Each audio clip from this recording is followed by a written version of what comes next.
hell happened on this planet in the last 7 days, we need to sit back and listen to the Iron Fist and the Velvet Glove. Ah, dear listener, episode 277. Anything going on in the world we need to talk about? There's a US election currently still unfolding right now. We just had a Queensland election, and it's interesting times in this sort of study of society little group that we've got going here. There's plenty to talk about. This is the Iron Fist and the Velvet Glove podcast. I, of course, am Trevor, a.k.a. the Iron Fist. With me, as always, Scott the Velvet Glove. G'day Trevor, g'day Paul, g'day Joe, g'day listeners. How are you all? We're all good. Paul the 12th man. Greetings, Earthlings. Greetings, gentlemen. Joe and Joe the tech guy. Evening, everyone. Right. So here we are.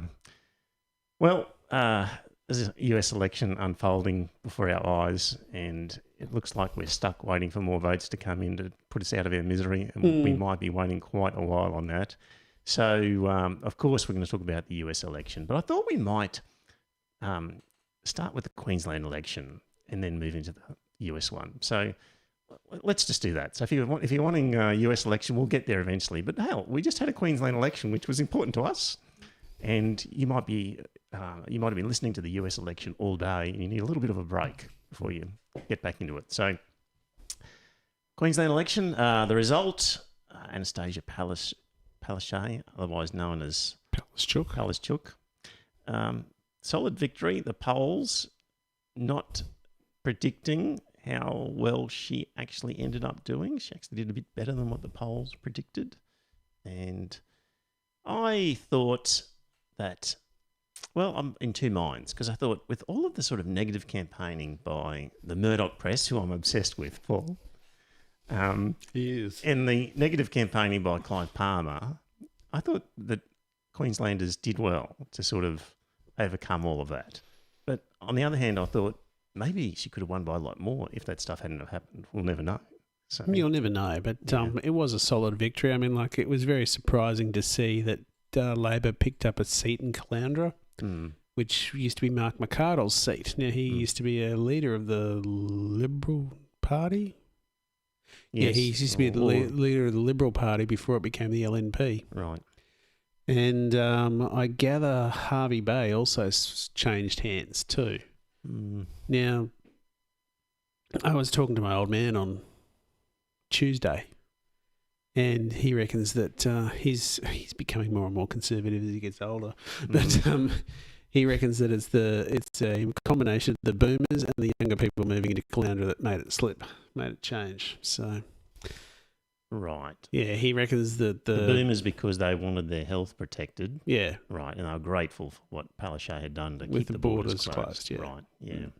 So, anyway, good result for Labor on that score. It's interesting how we've got a lot people seem to vote very differently depending on the circumstances. Like solid Labor result, but in the federal election, Labor did poorly in Queensland. But then in the Brisbane City Council election, Liberal does well. Like, people seem to be able to figure out what the different people are for the different... Despite Queensland's newspapers being dominated by Murdoch, they actually have the capacity to choose for themselves, Trevor. Isn't that fucking amazing? It is. They're not all the morons that you assume they are. Well, I'm not saying that they're morons, No, but I'm saying that they are under enormous influence. Well, there you go. Yeah. Well, but what I said earlier was... Despite all that enormous influence, they still vote the way they want to vote. Yeah, but what I said earlier was that maybe without all that, it could have been a true landslide. So we'll never know. Yeah. I wasn't in the least bit surprised by the outcome, to be honest. Yeah. It was exactly what I expected, pretty much. So we got the Greens did well, and yeah, I've got something to say about them too. right. Okay, before you do, we got a clip from a listener. So earphones on, and this is from CLB saying how he felt after voting. He's used the 12th man as his confidant because he feels he usually agrees most closely with the 12th man, although of late he's finding himself agreeing with me more lately. So anyway, here is the clip.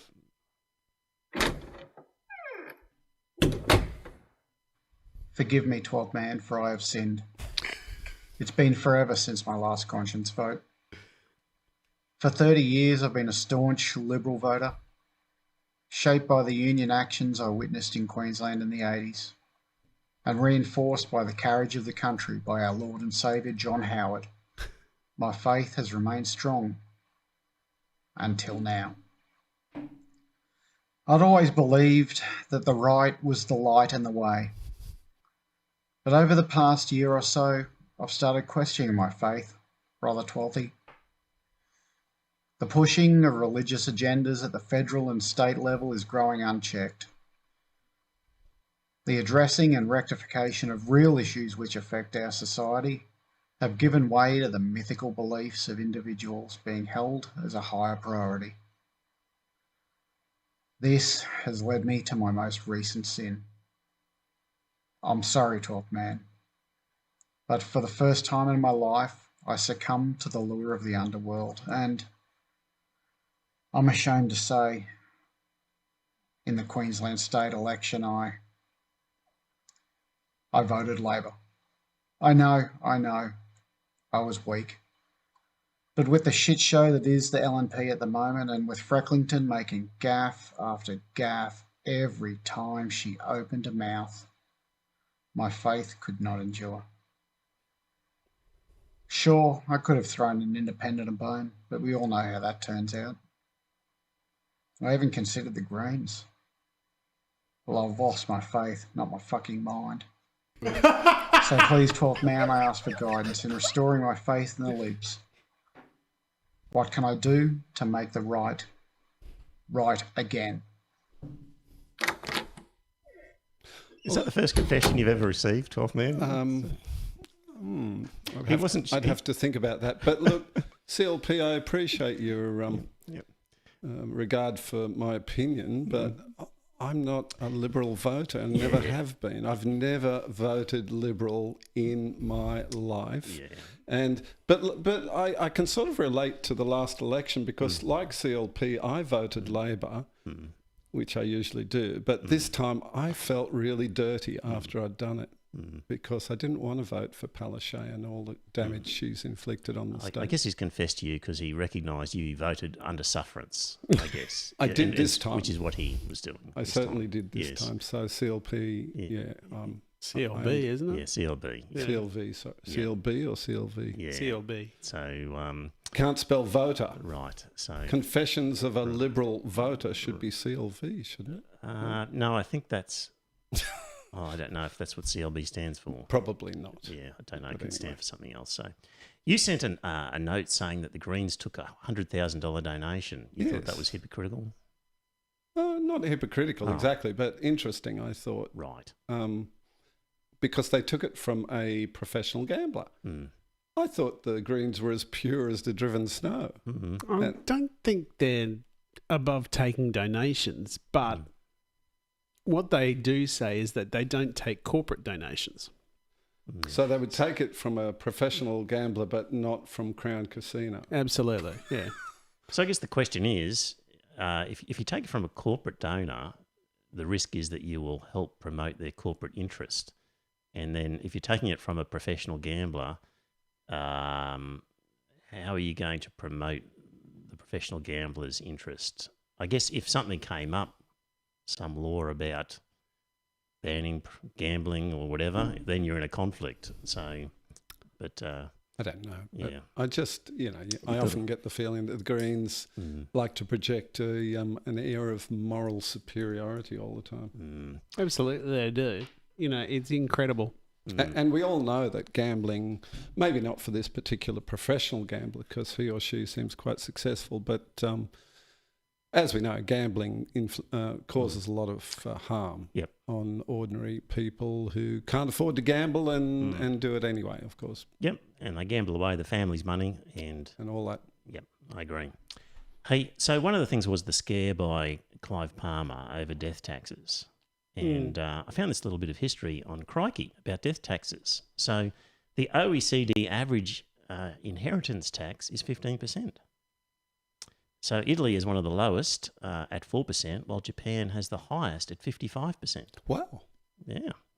When Australia abolished the inheritance tax in 1979, just 9% of deaths were liable for the tax. Most people paid 3% of their estate's value. Interestingly, there's evidence that dozens of those eligible for the death tax managed to cling on to life until the new year when the tax was no longer in force. There we go. That's good. And the US generally has an inheritance tax of 40%, though high thresholds means it affects just 0.2% of Americans. The first $11 million left to heirs goes untaxed. And death taxes are making headlines in South Korea following the death of Samsung chairman Lee Kun-hee. Inheritance tax in Korea is set at 50%, meaning Lee's family could owe billions. So while there was an inheritance scare or death tax scare, it's actually quite a common thing in other countries. It's very common. We're one of the few jurisdictions in the world that doesn't have one. So do you guys think it's a good idea? I do, absolutely. Yeah. But only on like Super wealthy. for the super wealthy. Yeah, I don't It shouldn't know. affect an average. I don't know where it should start, but it's got to start somewhere. And I think you should. I think that what they ought to do is they ought to set an inheritance level and say, if you inherit this amount of money, then that goes into your income tax return, and then anything above whatever. The super wealthy will have it in trust anyway. I know they'll have it in trust. But that's why you've got to get around the trust issue somehow. You've got to, because trusts are set up so that they keep going until the heirs of Queen Victoria are all dead, which you think would be never happening. So you've got to be able to get around that. Now, I don't know how you do that. I'm not a lawyer. There's got to be ways around it. A little bit of historical background I can give you about Japan, and that is, I believe, and I may be wrong, but from memory, it's a post-World War thing, and it was done to break up the the clique of super wealthy elites that were running the country, and to distribute some of the large land holdings they had to the ordinary peasant farmers, so to speak. So it seems to have worked very well in Japan, at least in that immediate post-war period. It certainly did equalise the wealth in the country to a great degree. And of course, we know that top executives in Japanese corporations don't have anywhere near the gap between their earnings and the average worker, as we find in a lot of other developed democracies. Scott, when capital gains tax was brought in, I was told that it will create almost a de facto death tax, in a sense, because death triggers a capital gains event in a lot of situations. All it does is it triggers an acquisition of capital gains tax. It does not trigger a disposal. Right. So if it triggered a disposal, then you would have a For a post-CGT asset? post-CGT assets. No, it's exactly the same. It's just an acquisition. Right. So if you've got a pre-CGT asset that you've got in there, and what's the word I'm looking for?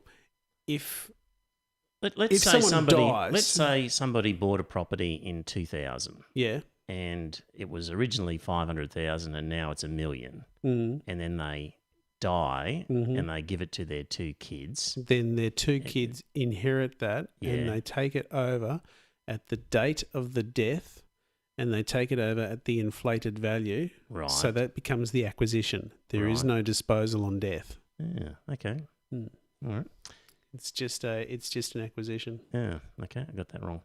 So you want to say something? Well, if we just don't want to leave the state election yet. Yeah. You want to say something about the Greens? Go ahead. I do. Okay. Yep. What's his name? Tim Mander. On Saturday night, he was on the ABC panel. And Stephen Miles was also on the ABC panel.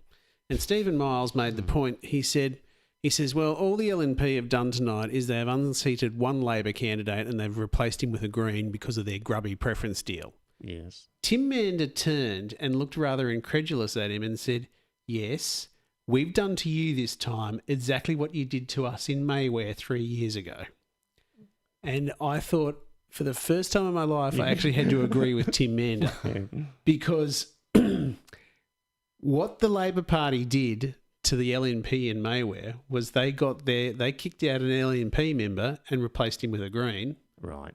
And the LNP did exactly the same thing to Labor in South Brisbane. Right. Yep. Now, I honestly believe it's time for the two of them to sit down like adults and cut all this nonsense out and preference each other rather than all the minions or the minor parties. Right. Surely the Greens are more aligned with Labor than with LNP. Yeah. They What? might be, but you've got to. If they want this to stop, then they're going to have to start preferencing each other. Why should they want it to stop? Like, I would have thought from the Labor point of view, if they A can get a Green is Green considerably in, better than... like if she wasn't able to form government and needed a coalition partner, then the Greens would have been fine. Yeah, I know that. But, Yeah. you know, So I don't see that they would need. For them, it's an obvious ally. It's a problem for the Liberals because if they, through this sort of preferencing, get a Green in, that doesn't help them at all because the Greens hardly likely to agree with them on anything. no, I understand that, so- but it's just one of those things that I thought was very, very amusing that Stephen Miles was calling the pot black. Yes. You know, it when was he'd done the same very. thing. I agree. He was hypocritical. It was extremely hypocritical. Yes, it was indeed. Yeah. So, But it's one of the few times I've ever agreed with Tim Mander. mm, Do you think Steve Miles is lining up to be the successor? I to think he's Palaszczuk? going to try. It really wouldn't surprise me. Is he deputy premier now? He's deputy premier still, I believe. I don't think they have. He was acting, wasn't he? After what's her name stepped aside, wasn't he? I don't know. No, After- he's become deputy premier after Freckles. Jackie Trad stepped down. Yes. Yeah. But, so when Jackie Trad stood down, Yeah, did he then become deputy premier? I believe so. Yeah, I don't know. Do they have to go through a vote for that or not? I think it's just pointed within the party, isn't it? Yeah, but I don't know. It's just one of those things. I saw him on ABC. I thought his performance was okay, but I not thought it was great. very Yeah. churlish, actually, the way he carried on. He was about that issue, yes. Yeah. True. On that issue, he was like big deal. So that's true. Actually, you know who was on there was that Amanda Stoker, Yeah, and and she was incredibly churlish, wasn't she? yeah, but she's clever. She's a performer. I can see why her side likes her. Yeah, She was a good performer who could drop lines when needed and appeared confident and well spoken. As much as I hate to say it, because of the constituency she represents, but I thought she was. I could see why her side likes her. So yeah, a dangerous one. That Amanda Stowe. Keep an eye on her.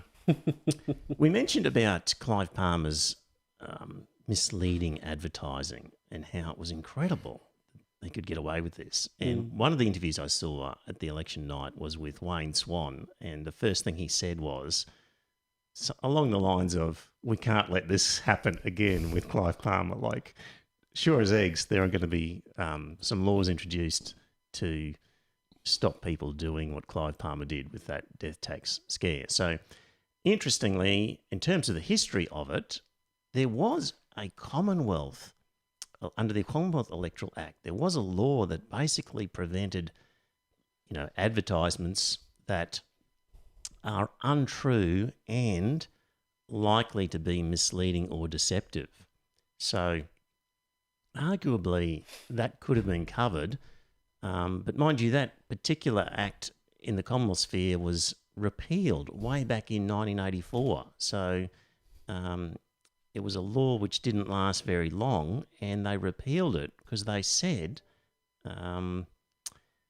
while fair political advertising is a legitimate objective, it is not one properly to be sought through legislation. Political advertising involves intangibles, ideas, policies and images which cannot be subjected to a test of truth, truth itself being inherently difficult to define. And that was in 1984. So... Almost like Orwell predicted. Yeah. Yeah. Just back in 1984, we had problems with truth being hard to define. So... Probably goes even further back than that. Yeah, but anyway, they kiboshed it back then. So there actually was a law to sort of catch the sort of thing that Palmer was doing in the Commonwealth. And there's a bunch of state laws which seem to talk about this sort of thing.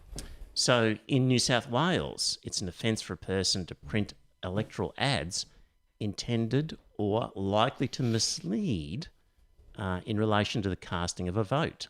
Tasmania has something similar, prohibits statements intended or likely to mislead in relation to the way of voting at the election. And Victoria has something which prohibits advertisements which are misleading or deceptive of an elector in relation to the casting of a vote. So you would think, oh, well, that's the same sort of thing, isn't it? One would have thought so. You would have thought so. But the court, High Court said in Evans and Crichton Brown that those words in relation to the casting of a vote really mean in relation to how you physically write your numbers on the card. So things that would mislead you about how to fill in the form rather than how you formed your opinion. So all those things are basically limited to misleading or deceptive statements about how to fill in your card rather than... You mean like the purple LMP ones at the last federal election? Yes, if you were to have funny colours or writing things in Chinese that tell people you must put number 1 here, otherwise this will happen to you. That sort of thing is banned. But things that lead to you actually reaching a conclusion about how you should vote are not, except for South Australia. So South Australia's got something which says, where an electoral advertisement contains a statement purporting to be a statement of fact and the statement is inaccurate and misleading to a material extent, can be guilty of an offence. So I reckon they'll be doing something along this lines. And I reckon that the what they're going to be doing is something that basically follows the Trade Practices Act. So ordinary corporations in the ordinary course of business are prohibited under Section 52 of the Trade Practices Act, which says a corporation shall not, in trade or commerce, engage in conduct that is misleading or deceptive. And there are cases decided every day of the week as to whether what some corporation has done is misleading or deceptive. And I reckon that's the sort of thing that they'll need for Clive Palmer, which will basically be, was this intended to be misleading or deceptive? Or was it misleading and deceptive? Forget about the intention. And saying she's lodged an official complaint to the ECQ. Who has? Anne Reid. Oh, okay, good. Anne Reid lodged one herself. Yeah, Good on her. I sent a complaint to the ECQ. I'll see what comes back. Very good. So Well done, Anne. Thank you.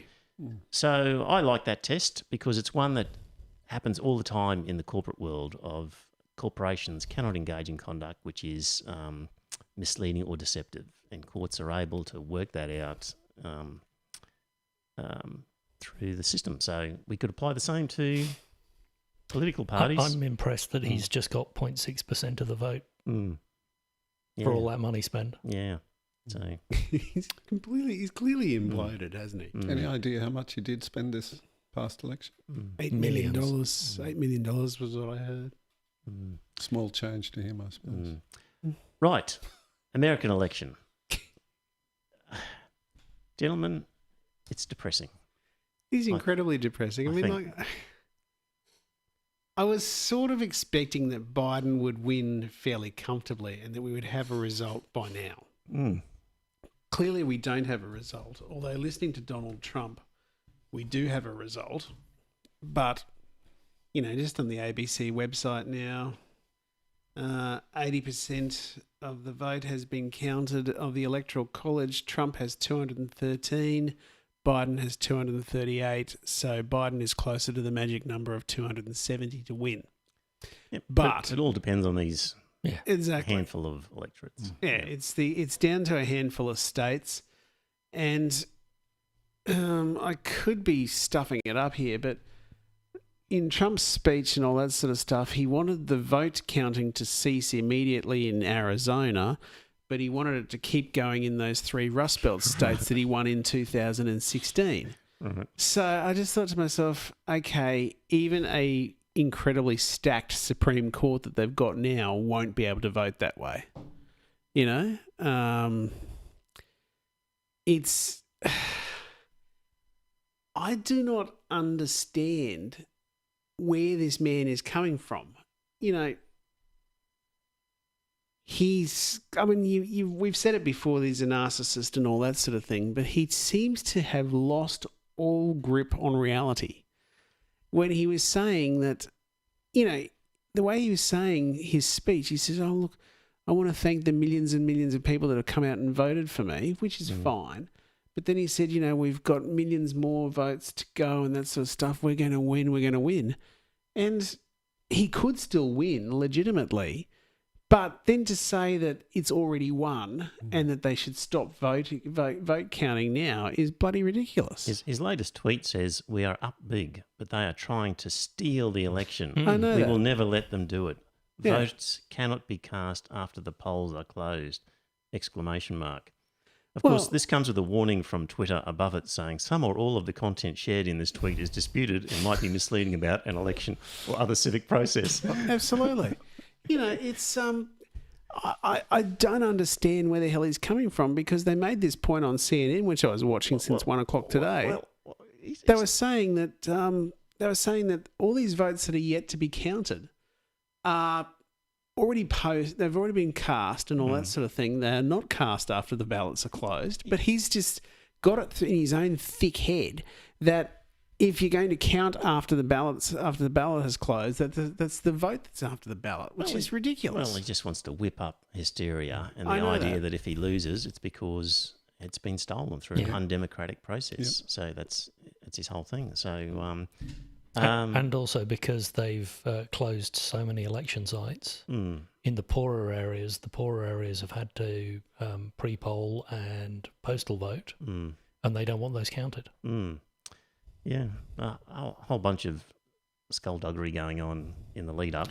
Part of the problem is that in different states they have different ways of actually distributing the eligibility for the vote, and they have different ways of collecting and counting the votes. Is quite odd, isn't it? Coming from a country like Australia, where we have a unified national and statutory system, which is at arm's length from the government. Yeah, the AEC, I think, is kind of the envy of at least the US, if not many countries. To give you an example of one thing that's going on there is the Supreme Court refused to block a Republican-written Florida law that required people with felony convictions to pay financial debts before they can vote again. So, writing in dissent, Justice Sonia Sotomayor said the move would block people from voting simply because they are poor.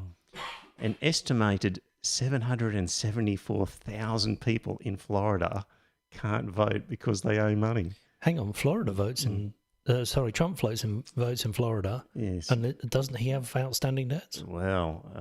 yeah, but these are felony outstanding convictions debts that relate to fines and that sort If of you've got a thing. felony conviction to pay a financial debt, you can't And vote. I understand that you end up... I think this is right, that if you've been convicted and sentenced in Florida, that on release you get hit with a bill from the government for your time that you're in prison. Right. The other thing they were doing... You get billed Absolutely. for your time in prison. I think that's the case. I thought your time in prison was you paying your debt to society. Well, apparently that debt to society keeps following you.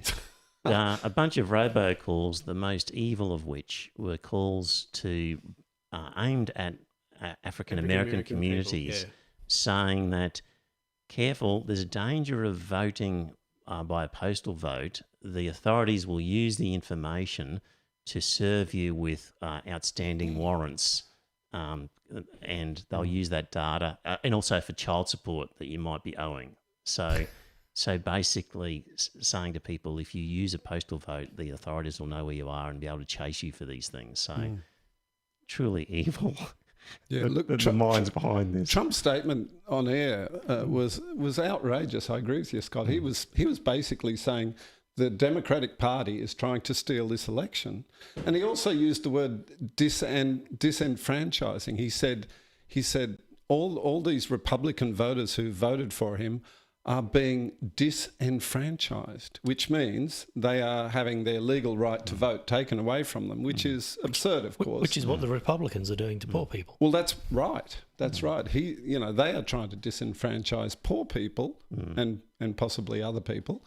But he's using all kinds of inflammatory language, which I wasn't surprised, because it's really true to his form. But I was a bit shocked on this very day to say something like that, because it's extremely Incendiary? Incendiary, exactly. That's the word. Can we be shocked anymore by what he says? Probably not. I don't think we can be As shocked I said, by I anything that comes wasn't out of the States. surprised. Yeah. I just thought he might have a tiny little bit more decorum and better judgment on this particularly crucial day, you know, but apparently not. Yeah. So it looks like they're headed for weeks of court battles over disputed votes. But look, what I think we can be confident Months of even. is that Months, the American system is not just Trump, you know, and he doesn't get to order, you know, the judiciary or the whatever electoral bodies are in charge. He doesn't get to order them around and tell them what to do. So, you know, he's saying a lot of incendiary things, but that's not to say that he's going to get his way on everything. Yeah, but when he was first elected, that's what people said was, oh, don't worry, the systems are in place to control the crazy president. We'll be fine. And, well, already that Supreme Court that he has modelled has, I think Kavanaugh came out with a decision that was just outrageously wrong about some voter suppression law that he was doing. So he's stacked his Supreme Court with some shady characters who'll twist the law as much as they can to give a result that's good for Republicans. So I dare say they will, state by state, but we shouldn't assume that he will just. Trump was talking about going to the Supreme Court, and that makes the appointment of Amy Klobuchar. What's her name? Amy Klobuchar. No, Amy Coney. Amy Coney Barrett. Yeah. That makes her appointment a lot more clear as to exactly why they rushed it through, because they wanted another Tory on their highest court. And she worked on the Bush appeal in Florida in 2004, was it? 2000. 2000. Yeah. I was reading this article from The Guardian. So this Oliver Laughlin was travelling throughout America, meeting voters. Great name, isn't it? Laughlin, yep. So at a Republican rally just outside Youngstown, it started as a casual political gathering. A bashed-up red Chevy pickup came along, and Chucky Dennison, a former factory worker at a local General Motors plant that closed last year, jumped out to berate the assembled crowd. 220,000 Americans have died under Trump and our jobs have gone, he shouted. And all we ask is for someone to represent all of us. In that crowd of Trump supporters were people who had worked at the same plant as Dennison and others who had lost their jobs during the pandemic, and yet they still believed Trump would bring stability to their lives. He's probably paid, said one Trump supporter, dismissing Dennison, who'd been accosted by a number of the flag wavers. Within minutes, Dennison's signs were ripped from his truck and he was sent away in a whirlwind of abusive language. So you can well imagine that scene playing out. This whole thing of he's probably paid, it could be true. That's what you say about O'Neill and the rest of the crew at Spiked. They're probably paid by Koch. Well, right? O'Neill was paid by Koch. No, he wasn't. Spiked was paid by Koch. On one occasion. No. So they were paid. No. Their particular events in the United States were underwritten by Koch. They received money from Koch. Once. Okay, but they still did. So when they said he's probably paid, that could apply. Anyway, we'll move on from Spiked. Another one about QAnon. Recent polling indicates that half of his supporters now believe in the QAnon conspiracy movement. See, that in itself, it just makes me wonder. See, once upon a time, you could always say that Republican supporters were generally intelligent. But QAnon is clearly nonsense. You know, that you've got half of them believing that tripe. It just makes you really question the intelligence of the average Republican now. Well, when you're bombarded by contaminated information. So Fenneca Miller was an organiser for the Democrats, and she's very enthusiastic for Biden. And she travels around the neighbourhood. This reporter went with her, but one encounter was chilling. And this guy said, "Joe Biden, he's trying to legalise pedophiles," said one young man, as he explained to Miller that he was already registered and voting for Trump. I asked where he got this information from. Every morning I get on my phone and watch different videos and stuff. You just put two and two together. So Miller says she's coming into contact with this sort of people all the time. So I don't think we can assume that this sort of thing is only applicable to Republican Party supporters. No. There are stupid people all over the shop. I think but don't you think it's the amount of disinformation that's coming out. Yeah, but There is a level of disinformation on the other side, but it's not as egregious. I would say it's not to the same extent. Maybe so, but I don't think we can assume that the average level of intelligence is any different. You know, people are very tribal in their political loyalties. Well, one of the divides between the two parties is college education. I know. So have you? So You've probably met a lot of university-educated people, Trevor. Were they all really, really smart? No. There you go. No. So I don't put a lot of store in that sort of statistic anymore, I have to say, because as we know in Australia too, entrance requirements for university have been scaled down, really a lot. So virtually anybody can go to university or college these days. So intelligence is not necessarily the criteria. It's really where are you getting information from? And somebody with a college education probably exposed to a wider information source than somebody who's not, I would suspect. Maybe not. If I had to bet, though, I would go with them having exposure to more information. But, yeah. Okay, so anyway, again, it's that misinformation that's going on in the system. So people are living different realities. They've got different truths. Basically, these people honestly believe totally different scenarios. One group thinks Trump is a great president. For the first time, a president has lived up and lived up to his promises, is what an extraordinary number of Republican supporters will say. The other side will say, bullshit, he hasn't lived up with any of them. So, and you put these people on lie detectors and they'll pass. They honestly believe it. Yeah. Each side honestly believes their entirely different viewpoint. It's scary. So we haven't reached that point yet, but we gradually follow the US. You don't think we have? No, I don't think we've reached it as extreme as the US has. We're about 10 years behind on most things. I think that's the case here as well. You think we have? I really don't know. I don't think we have as many QAnon supporters as there are in the States, for example. They're becoming more and more popular. Wasn't Scott Morrison's wife's friend? Yeah, we've done all that, but I still just think in the general population, I'd like to think we're still doing better. So, one of the things that people will say about Trump is that he knows how to run the economy. Like, I guess that's the fallback position with Trump supporters would be he's good for the economy. And like the LNP, jobs and growth. Yeah, exactly. So this is just, again, one of those myths. And the reason they'll say that is because of the stock market. Basically, look at the stock market. And a couple of things about that. 3 things. The stock market boomed under Obama.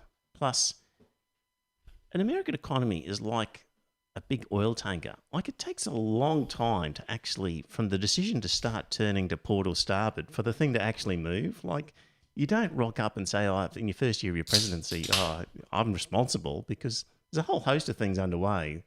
You could make all sorts of decisions that really aren't going to flow through for several years. So there's always a time lag. And the other thing is that just the economy is not, the stock market is not the economy. What goes on in the stock market and what's good for the stock market is not necessarily good for the average Joe. So typically, if a company finds a way of screwing its employees better than their stock price will go up, but the lives of the employees will go down. So the other thing is that a whopping 84% of all stocks owned by Americans belong to the wealthiest 10% of households. So roughly half of all households don't have a cent invested in stocks. Most have less than $5,000. So for these people who are just voting because he's good for the economy, code for the stock market, when they don't even own shares. But unemployment's also down, isn't it? Yes. And I think that's a big factor in the minds of voters. But what sort of jobs are they? I was about to say I don't know. unemployment should really be counting a livable wage. So are you in a single job that earns you a livable wage, not are you employed for 5 hours a week?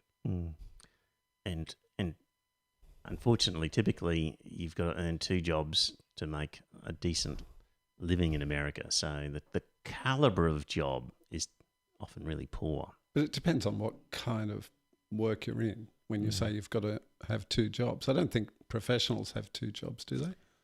Professionals, no. But teachers, working class, teachers possibly. Teachers, university lecturers, Airline pilots. Yeah. Have 2 jobs.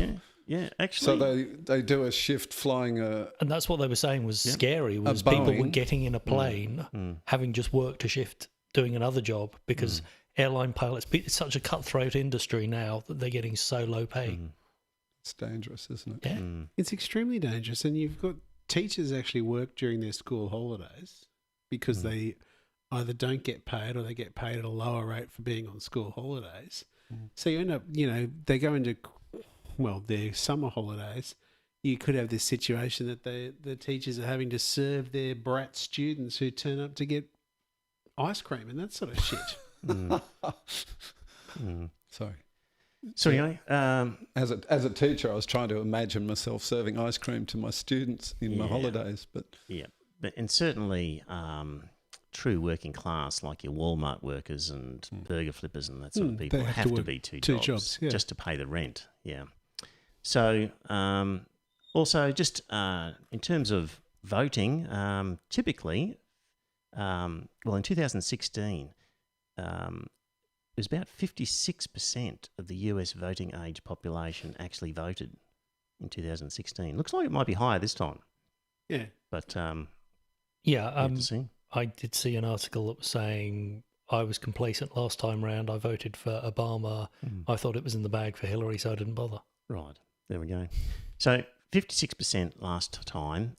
In the OECD, the percentages of the population that vote, that places the US 26 out of 32 countries. So their participation rate in their democracy is one of the worst in the OECD. So, Jesus Christ, Switzerland's quite low, isn't it?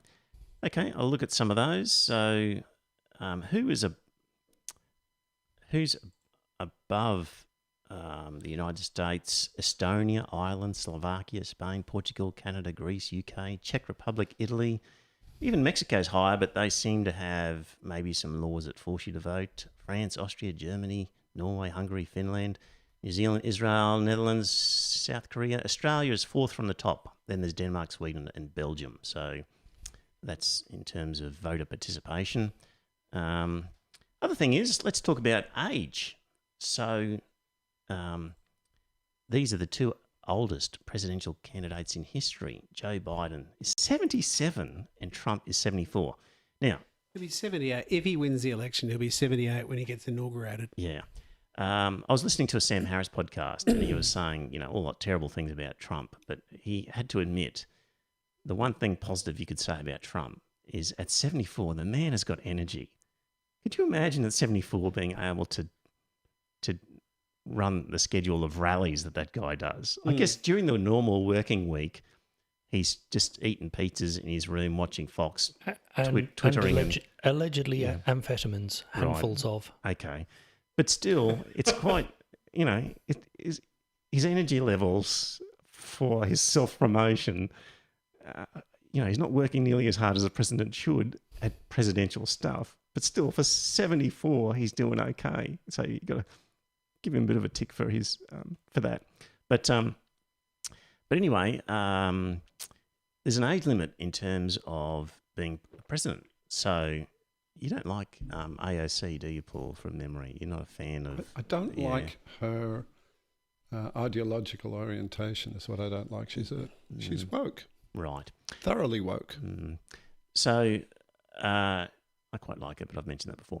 So she's 31, so she couldn't have run as a candidate in the previous sort of primaries, if you like. But in the next election, she'll be 34 during the campaigning and will turn 35 by election day. So you need to be 35 by inauguration day to be president of the United States. So there's a chance for AOC at the next election to run. Do you think she's going to have any better chance of knocking off the Republicans? Because, you know, the Republicans threw a hell of a lot of the S word at Biden. Now, none of it stuck. The S word? Socialist. Oh, right. Yes. Yeah. You can't be sure that none of it stuck. Well, a lot of it did stick to get the number of Republican votes. But, you know, he's not a socialist. AOC looks and sounds like a socialist. Yes. She loves Bernie. Yeah, exactly. Yeah.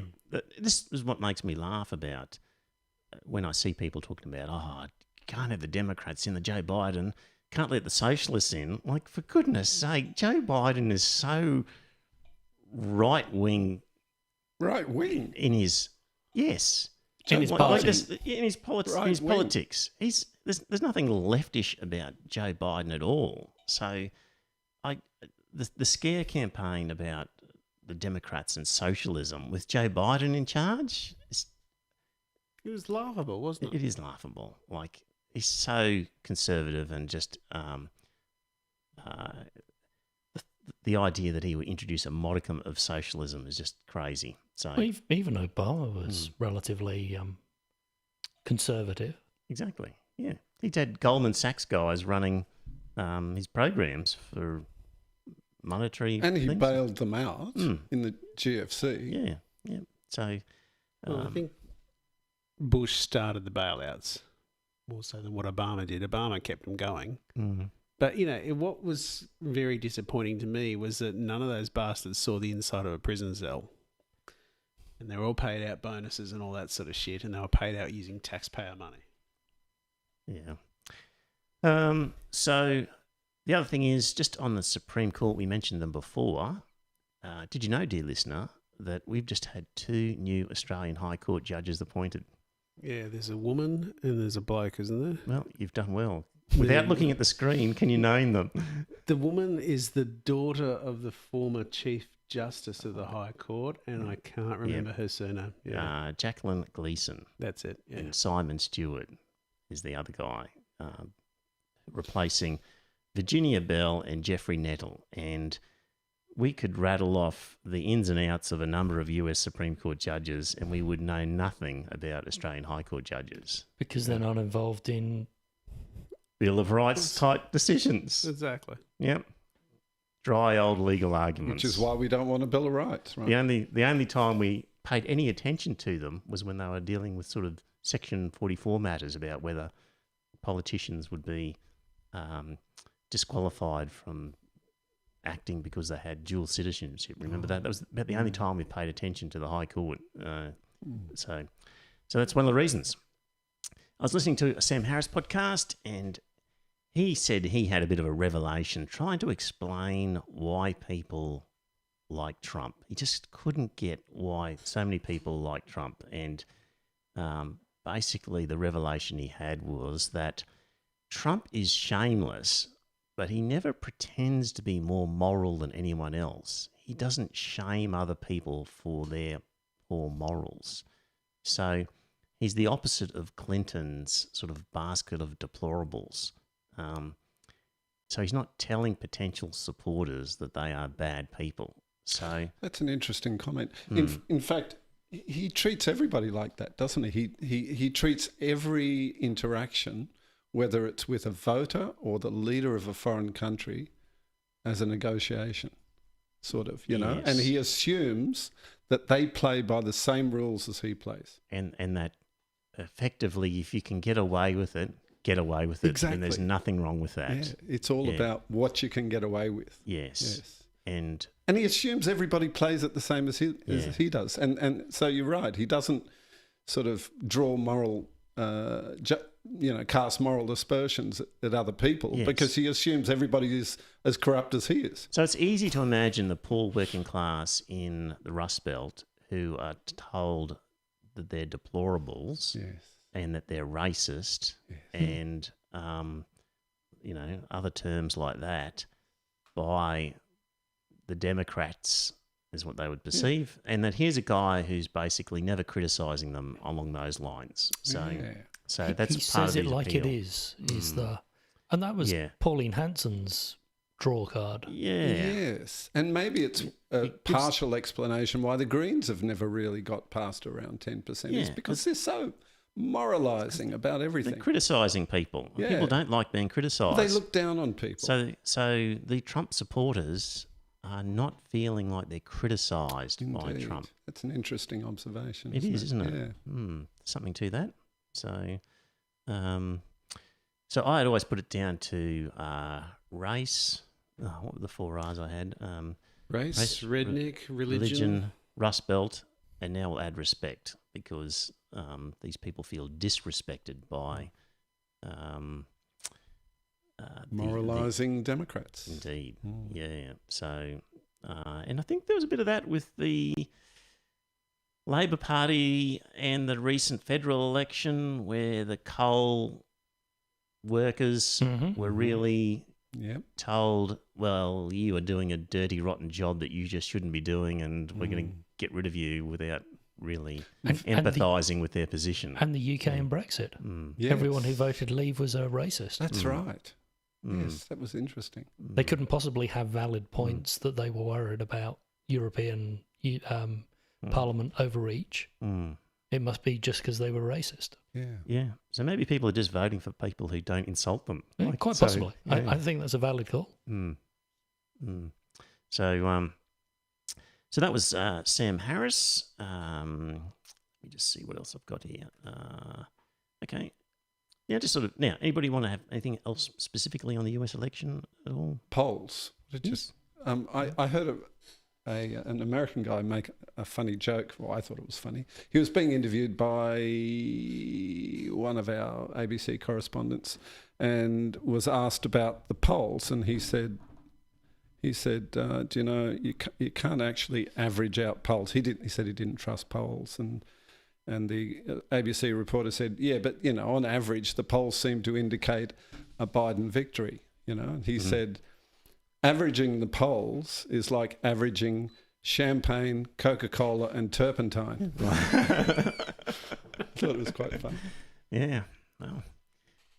Well, the vote hasn't changed. Biden's still at 238, Trump's at 213, and there's still 87 in doubt. And the people who were saying, oh, but that's the ABC, Al Jazeera as well, who are fairly independent, are quoting the same numbers.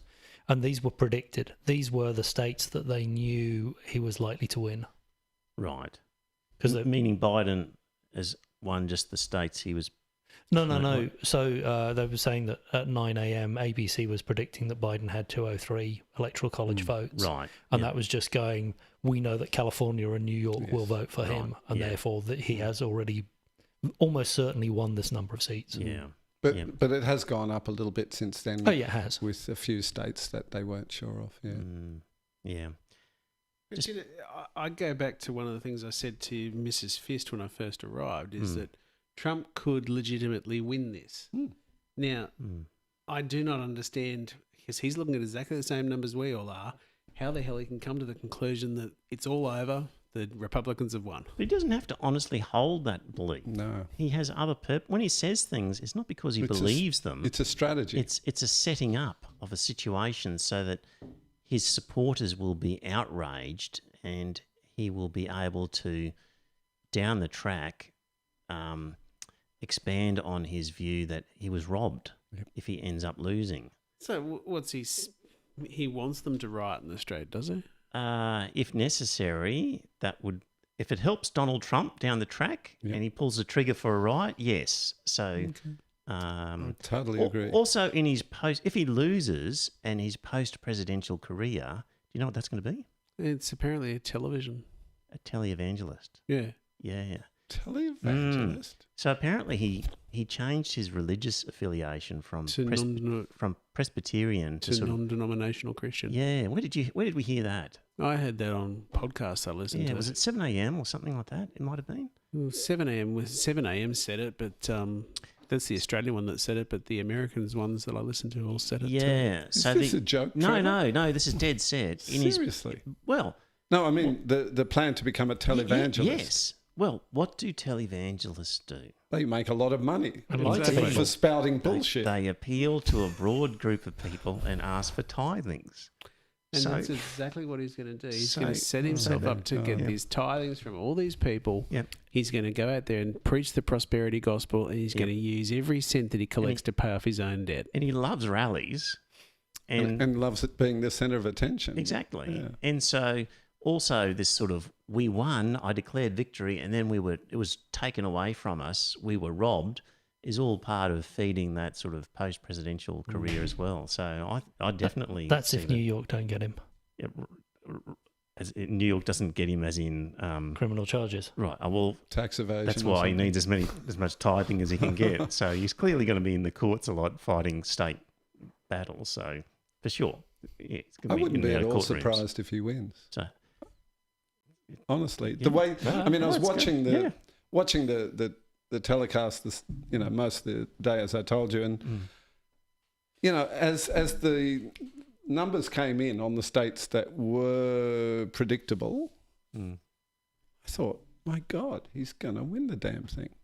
He really, because the states that are left hanging that will decide the election, he has probably at least an even chance of winning them. Yeah.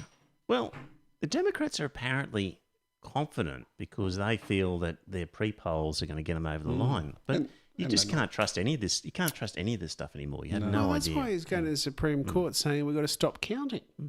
Which means if you rely on the results that you've got now, then and you ignore all those pre-polls, then he would win in a landslide. But as you said, Scott, he may well win it legitimately. Absolutely, he may well win it legitimately. I'm going to divert a little bit, but it'll tie in still with Trump, believe it or not. It's about George Orwell's review of Adolf Hitler's Mein Kampf, and it will work its way back into a Trump sort of segue. So I've got a link here. So George Orwell did a lot of book reviews and other stuff in his lifetime. So this is back in 1940. George Orwell was writing a book review on Adolf Hitler's Mein Kampf. There's a YouTube clip about this as well, so there's a link here. And thanks to my friend Peter who tipped me off about this. So, okay, just dealing with one section first of all. This is Orwell writing about Hitler. It's easy to say that at one stage of his career he was financed by the heavy industrialists who saw in him the man who would smash the socialists and communists. They would not have backed him, however, if he had not talked a great movement into existence already. Again, the situation in Germany with its 7 million unemployed was obviously favourable for demagogues, but Hitler could not have succeeded against his many rivals if he had not been for the attraction of his own personality, which one can feel even in the clumsy writing of Mein Kampf, which is no doubt overwhelming when one hears his speeches. The first part of that is, remember that argument about whether the Nazis were socialists or not? So there's Orwell back in 1940 making the case that that the industrialists were backing Hitler in order to smash the socialists. So that was that part. Here's the other interesting part is, also he has grasped the falsity of the hedonistic attitude to life. Nearly all Western thought since the last war, certainly all progressive thought, has assumed tacitly that human beings desire nothing beyond ease, security and avoidance of pain. In such a view of life, there is no room, for instance, for patriotism and the military virtues. The socialist who finds his children playing with soldiers is usually upset, but he is never able to think of a substitute for the tin soldiers. Hitler knows that human beings don't only want comfort, safety, short working hours, hygiene, birth control, and in general common sense. They also, at least intermittently, want struggle and self-sacrifice, not to mention drums, flags, and loyalty parades. However, they may be as economic theories, fascism and Nazism are psychologically far sounder than any hedonistic conception of life. It goes on, but basically, Cameron Riley was in the chat room before, and Cameron, if you're there, sing out. But Cameron often says that, all people want in life is just food in their belly, a roof over their head, some warm clothing, and just a peaceful, easy life, and just to be left alone and have sex and propagate and just whatever. But Orwell's making the point that actually at some point people want a bit of a mission to some extent. I would agree with that. So I thought that was interesting. I hadn't really heard that before. At least intermittently, people want struggle and self-sacrifice, not to mention drums, flags, and loyalty parades. Do the Trump supporters want a bit of struggle and self-sacrifice, or they want a purpose, or they want a rally behind something, even if they're going to be giving something up for a little bit? I don't know. Did you ever see the answer to, it was on, I think, Quora, one of those, which was, why do evangelists try and go out and convert people? Right. And it was all about, they're not trying to convert people. They're not being sent out to convert people. They're being sent out to preach to people so that they get picked on and they come back to their tribe with a sense of persecution. Oh, okay. Right. And so this idea of struggle, right, is very much we are the underdogs fighting against our oppressors. And so I think this could well be, this is how you... Could be a bit of a martyrdom complex with the Trump supporters, as in everybody hates us and thinks we're rednecks, but we've got a tribe here and we'll stand up and be counted and stuff them. I don't know. Well, something in there. That was very much the I like Trump. He speaks his mind. He's sticking his finger up to the establishment. It's a martyrbation complex. It is. Before. Yeah. Yes.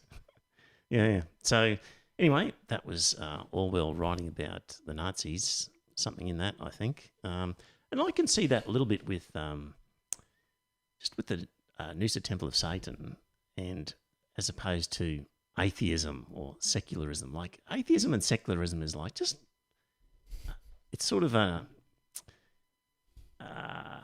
we don't believe in anything, just leave us alone sort of movement.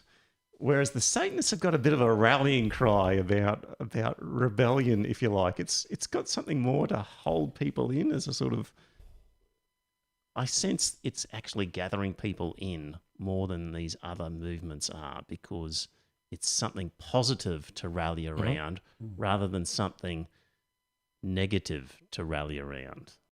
So, and part of Biden's problem was his whole shtick for the campaign has been, vote for me because I'm not Trump. Whereas Trump has been more positive. America's going great, and stick with me and we'll be even greater. And naturally, human beings are inclined to a positive story. It worked for Tony Abbott, because Tony Abbott, do you remember anything positive coming out of him? I mean, he was known as Dr. No because he just negated everything that Labour said.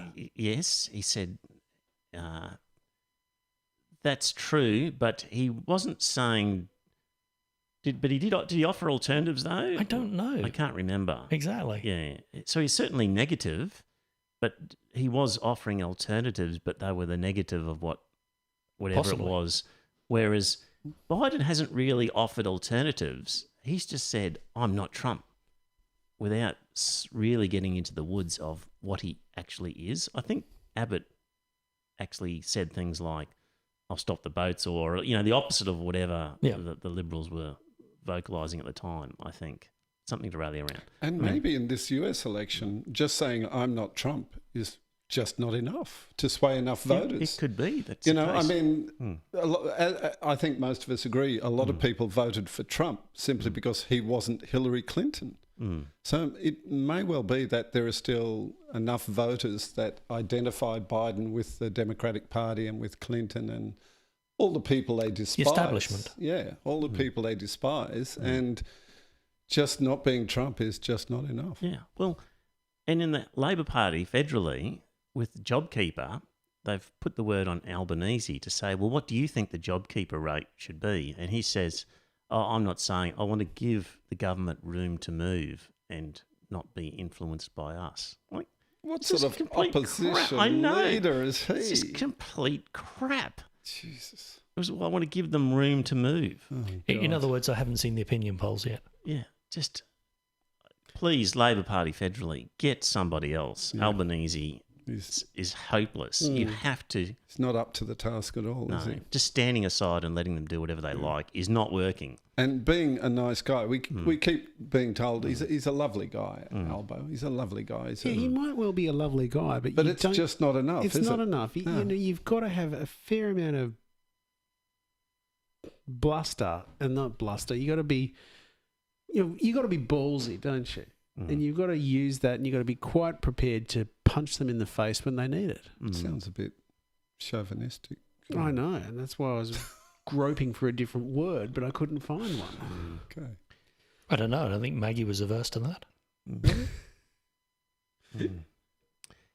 Right, we're going to move on to a bunch of different topics now. We've done Queensland election, done US election, a bunch of other things. Unless you got chip in if you want to go back to that. But anyway, I saw a thing by David Littleproud. So, cabinet minister, no less, and it was to do with the banks. So, international banking regulators have been warning banks to consider their exposure to fossil fuels and businesses that are involved in the fossil fuel industry, basically saying, you banks, you need to have a look at what companies you've got and loans you've made to businesses in the fossil fuel industry, because clearly the tide is turning against the fossil fuel industry. And and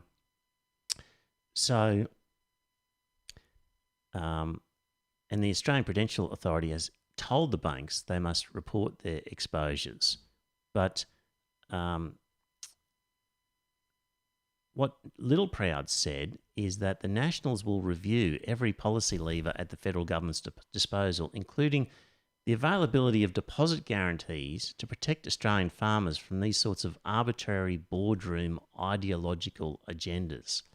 Essentially saying, if the banks decide that they're going to move away from supporting fossil fuel industries, as has been recommended by prudential authorities, then the government will look at pulling away the government's guarantee of bank deposits. Anybody else find that really bad? Yeah, it was, he said that, what did he say? He says to protect Australian farmers from these sorts of arbitrary boardroom ideological agendas. I don't know when farmers started making all their money out of fossil fuels. You know? And I think it's not ideological. I think the writing is on the wall for fossil fuels. And if you look at the major fossil fuel companies, they're divesting. They're desperately trying to get out.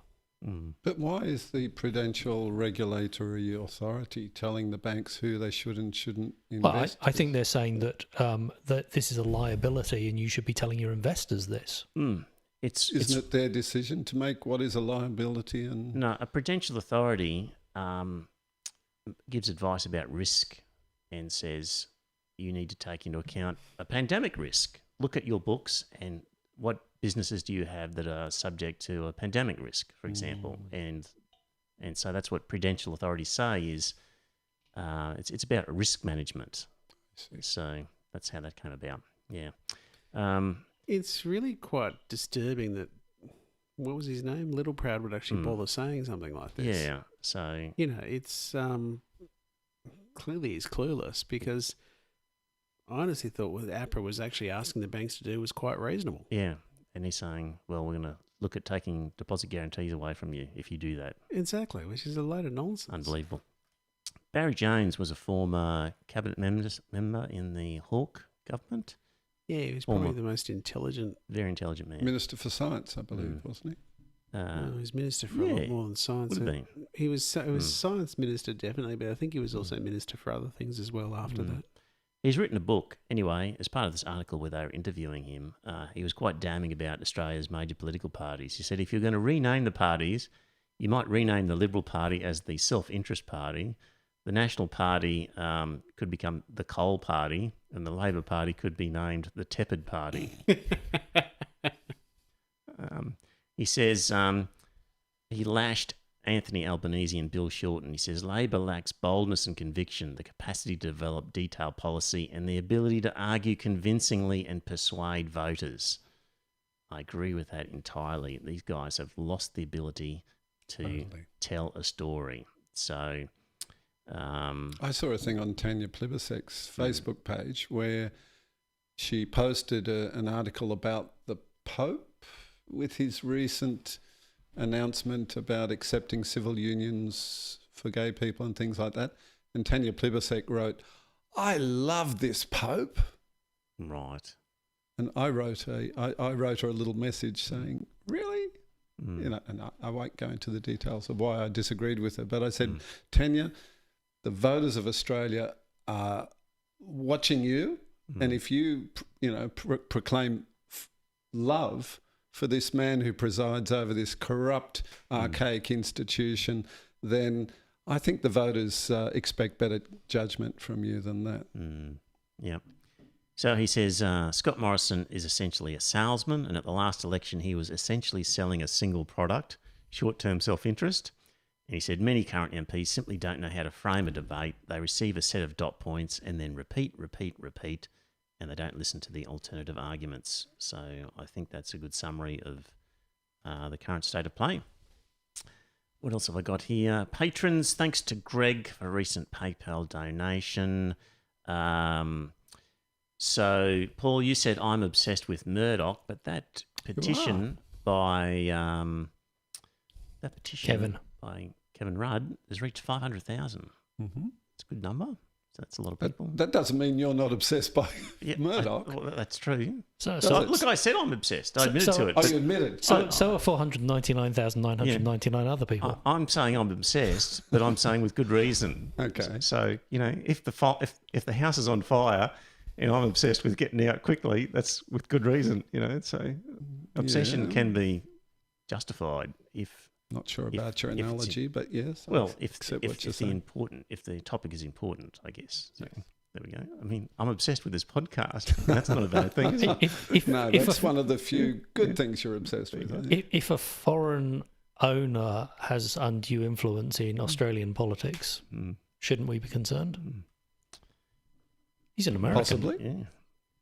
Yes. But we know he's an Aussie underneath that American acquired. So he's got our best interests at heart. Not necessarily, but he is still an Aussie.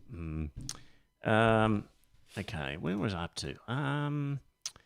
Now, prayers. So, prayers in the Brisbane City Council, like lots of councils, the meetings start with a prayer, and there was a challenge to that. More petitions, Paul, and counter petitions, and basically they've come back and said, as the reading of a prayer is a long-standing tradition in all levels of government in Australia, this practice will continue to be followed during council meetings. Sounds so right. So hang on, as slavery was a long-term tradition, hasn't continued though. So it's It really was a very pitiful response, wasn't it? Yeah. Well, we don't care that it's wrong. We've been doing it forever, and we're going to carry on doing it. Indeed. Exactly. Indeed. But I've been looking at the Queensland Anti-Discrimination Act, and I think it's time for some satanic action by our good friend Robin at the Noosa Temple of Satan. So, you mean Brother Samael? Indeed, I do. So, what it says into Section 101 is a person who performs any function or exercises any power under state law must not discriminate in the performance of the function. So, Brisbane City Council is set up under an act of our state parliament, as are all councils, Local Government Act. So it's an exercise of power under state law, and running a meeting would be the performance of the function. I think the fact that they have a Christian prayer at the beginning is a discrimination against those people who can't participate in a Christian prayer because of their religious belief, where they're forced to either stay outside or do something else while that's going on. So I think there's a potential case to run there for the Noosa Temple of Satan for Christian prayers. Let's hope they grab it with both hands. I think that's what's going to happen. So look out for that one with prayers in Parliament relying on that particular act. So Daniel's just pointing out that Shoalhaven City Council in New South Wales have voted to impose a Christian-only prayer. Right. Which surely falls foul of Section 116. Well, Shoalhaven is... is it Queensland? No, New South Wales. New South Wales. Well, then that would... I don't know what laws they operate under in New South Wales, but this is a particularly Queensland act that Trevor's talking about. Yeah, don't know about what happened in the other states. But anyway, we're going to give that a run in Queensland, see how we go with that. So stay tuned on that one. So, Rob, have we talked about Robin's Black Mass? We did, because that went quite well. We haven't talked about it. No, that was last Friday. Right. They got a peak of 180 viewers from what I saw. Right. So it was excellent singing on that. It really there's was. Two songs that... What did they sing? I can't tell you what they were, but they had well sung. Kumbaya? No, it was a sort of a very moody sort of thing. So it's good. Yeah. There were some protesters outside. Christian ones. Yeah. So a Catholic priest and some people with a cross, and they were just praying silently. Splashing holy water around, I hope. I don't know about that. They might have been. Yeah, they apparently had crossed the border illegally. They come up from New South Wales, apparently. Don't know. They're from a church that's in New South Wales. I don't know whether they crossed illegally or not. Okay. So it's actually legal now. It's legal now. No, it wasn't legal. They were from Sydney. Oh, from Sydney is not legal. No, Sydney is still off limits, isn't it? Yeah. So, now, they may have paid for a fortnight in isolation up here to, that shows commitment. Reading the story, they said we left at 2:30 to arrive there at 6 and traffic was heavy. Yeah, so I think they left from Brisbane, but how they'd got to Brisbane in the first place, we don't know. So, I'll leave all that other stuff out. So, so that's him. Oh, completely different now. Voluntary assisted dying is going to be on the agenda. Mm-hmm. So Palash Chuk has said that she's going to have a vote by February, introduce it into the Parliament. And I saw an article from the Catholic Leader. So in it, Augustinian Father Robert Greenup, Aboriginal Deacon Ralph Madigan both say that euthanasia is against Aboriginal culture. Okay, well, that being the case, Aborigines don't have to take advantage of it. You would think so. They go on. Many Indigenous Queenslanders hold grave concerns about voluntary assisted dying, finding it frightening and at odds with their culture, according to church leaders. Who would have thought Christianity was part of Aboriginal culture? Thank you. You've beaten me to it. Sorry, Trevor. What are these people... Yeah, talk about cherry picking. Just you with your Christian faith have totally infiltrated an Indigenous culture with something that is obviously nothing to do with Indigenous culture. Totally and now alien. You're saying, you can't have voluntary assisted dying laws because it'll interfere with their Indigenous culture. Praise the Lord. And from what I remember of On the Passing of Aborigines, that 1930s book, I think they were quite... The Daisy Bates one. The Daisy Bates one, yeah. Not that they actually had euthanasia, they just cast the old person out and left them in the wilderness to die on their own. All sorts of things. But that's not euthanasia. They didn't actually help them die. They just let them die. Exactly. Just the double standards in this. We can't have voluntary assisted dying because it's in conflict with traditional Aboriginal culture, says a bunch of Christian priests who are converting Indigenous people to Christianity. And for they goodness really, sake. they just don't see the contradictions, do they, Yeah. in what they're saying? It's No. really, I do not understand the objection to voluntary assisted dying. It's all in the words. It's voluntary assisted dying. You know, you Don't do it. voluntarily enter into it. If you have a moral objection to it, you don't enter into it. You know, it's like No, but my God says you can't die. well, your God can go and get fucked. There's a football match on tonight. There is. Yeah, State of Origin. State of Origin. Yeah, I normally watch it. I And was didn't- going to I watch didn't it, even except know- I came here I instead. didn't even know it was on until this afternoon. So, I'd forgotten about it too. did you hear the brouhaha about the national anthem? Yes. So, the NRL thought this whole They weren't going to anthem play thing it at is all getting a because bit it was sticky. too much trouble for them. Yeah, let's not play the anthem. And they thought that would get them out of trouble. But then everybody went, "No, you can't do that. You've got to play the national anthem." So they backed down and they said, "We'll pay it." And ScoMo on his Facebook page said, "A good and welcome decision by the NRL." Paul, thoughts on the national anthem at football games? Is it relevant at all to anybody? I mean, if I was going to a football match, I wouldn't be going there to hear the national anthem. I'd be going there to watch a football match. It's just an importation of an American practice. It seems to be. But does anyone know, do they do this in France or the UK? I don't remember soccer matches having anything like that. Internationals possibly, but not national games. Yeah, internationals, you'd sort of understand it because it's symbolic of the nation being represented. But Well, I tend to agree with you. I think that I honestly believe that you should probably not bother having a national anthem in a domestic game like this. Wouldn't It's you just think? Peter Fitzsimons says that for most of Australia's history, the national anthem was only played at sporting events when it was a genuine international between an Australian team and a team of another nation. Yeah. exactly. That would make sense. And this is really an importation from America, an American practice.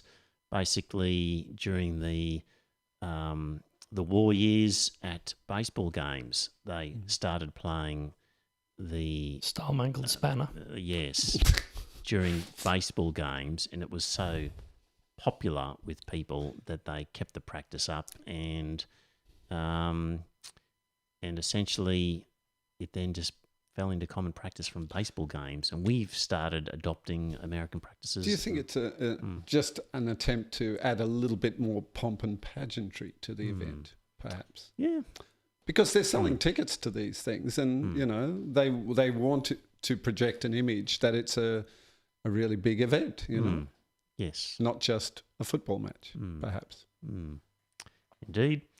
And just finally, let's just talk about COVID-19 and the government response and state government's response. How do you rate your state government's response to the COVID-19 outbreak? And looking at the figures, which are on the screen for anyone watching it on the video, Victoria understandably was trailing a long way behind the other states. So back on the 5th of October, how do you rate your government's response? In terms of good, Victoria was 45%, whereas the others, New South Wales was 65%, Queensland 69%, South Australia 81%, Western Australia 83%. And now, on the 2nd of November, Victoria has jumped a full 10 percentage points up to 55%, and the others more or less remaining steady. So Victoria was 47, 50, 47, 45, and now has jumped up to 55. So it looks like people are happy at the end of the day in Victoria with how it's panned out. Now you can start talking about stupid people, Scott. He's not stupid, Paul. Right. I didn't say he, I said the people of Victoria. Well, they've made a decision and they're happy with the result. So, federal ICAC as well was just part of this essential report, and so an ICAC looks into corruption in our politicians and public servants, and total support for ICAC is 81%. Those Yeah. opposed, 6%. It's clearly a popular move. Absolutely, it is. And I don't understand how the hell they can say that, well, I want all our public servants totally focused on the pandemic. You know, the pandemic has been run by the state governments. It's got nothing to do with the feds. Is that what he's saying? Can't do an ICAC because we're too busy looking Exactly. at COVID. All right, okay, yep. Okay, and interesting, they broke up that percentage according to voter intention. And I thought to myself, call me crazy, but I thought that the Conservative voters would be the ones least likely to support ICAC. And dear listener, it turns out they're the ones most likely. So coalition voters, 88% in favour of ICAC. So that's interesting. And Green's only 77. Yeah, what's going on there? Yeah, the great moralisers. Yeah. And often when you hear them talking, they seem to support it, don't they? But Greens voters, not so much. Well, not as much. Maybe they're more idealistic, whereas the LNP supporters think they're going to discover Labour and Greens hypocrisy. Maybe. Paul, you were given some homework to find ALP policies about how woke they are. Yep. And I started doing my homework. So I went to the ALP's website. And guess what? The last policy update was 2018. They haven't managed to update it since then, since the last election. Yeah. And so I thought, well, yeah, that's a bit crook. I sent you a couple of things, didn't I? You did. Yeah. Yeah. So, but I couldn't find anything beyond that, or Yeah. at least I haven't so So far. in their policy statement, which looked like it was like 360-page long policy statement. Oh, I didn't That count the was pages. Yeah. So, and obviously they had Indigenous matters, which we've agreed it was a sort of a wokeness factor that I'll agree with you in terms of the Okay. Labor Party. And then really what you found then was where they had supported a petition about, which was just against racism, and a petition that was in favour of the SBS. And that was about it. That was about it so Not far. much really. Yeah, So you're right. So yeah. So But listen to them talk. This is what I encourage you Yeah. to do. Listen to them when they're being interviewed. And they drop these little references, you know, to make sure that, you know, the woke are sort of with them rather than with dog the whistling the wokeness. Is that what Maybe, they're doing? maybe. Is it sort of in a subtle way? Maybe. We're not right. But Tell me we'll when you see it. work on that. Yeah. As I said, I was disappointed that they haven't updated their page for 2 years. You know? Yeah. Well, isn't it normally the case though? I don't know. That basically Prior to a federal parties, election. Yeah, until just weeks before federal election, things get announced I again. see, yeah. So, or maybe they just haven't changed their mind on any of them. So they said, well, that's our policy, and Or maybe they don't know where they're going and what they're going to do in the future. but they didn't take it down, so it's still there. They said these are our policies. Well, they have to have something there when people go looking, don't they? Well, 360 odd pages of policy. And they're basically saying these were our policies 2 years ago and they're our policies now. And you're dissing them. They're saying that's terrible. But they're a major party and they have a lot of paid What if they haven't staffers. changed? But what if they haven't changed their mind on their policies from 2 years ago? Clearly. Wouldn't that be okay? We'll just leave it there then. Wouldn't that Well, be? then they should just change the date. Oh, okay. You know, Oh, couldn't they? okay. That'd be easy. Okay, I should do that. You also Bill sent Jay's got a question. She asked, "How is opposing racism woke?" right. It's the way they oppose it. Because, I mean, as I've heard a lot of people say recently, even quite conservative commentators, they say, who's racist? I mean, being racist is totally socially unacceptable for just about everybody in a country like, you know, Australia, the United Kingdom, the United States. How many racists do you know, you know? Right. It goes without saying that most people are against racism. But to actually have a policy, an anti-racism policy, that's the part that appeals to the woke, you know. I mean, we all assume that racism is a bad thing, that it goes without saying that racism is a bad thing. But to have an actual, you know, active policy working against racism, it does sound a little bit Here's the petition. self-conscious. Race-based violence is on the rise. We've seen terrifying attacks on people of Asian appearance and on Australian Muslims, a 30% rise in direct anti-Semitic attacks in Australia, and the tragic Christchurch massacre in New Zealand last year. Meanwhile, the Morrison government has been missing in action. The coalition's record on racism has been shocking.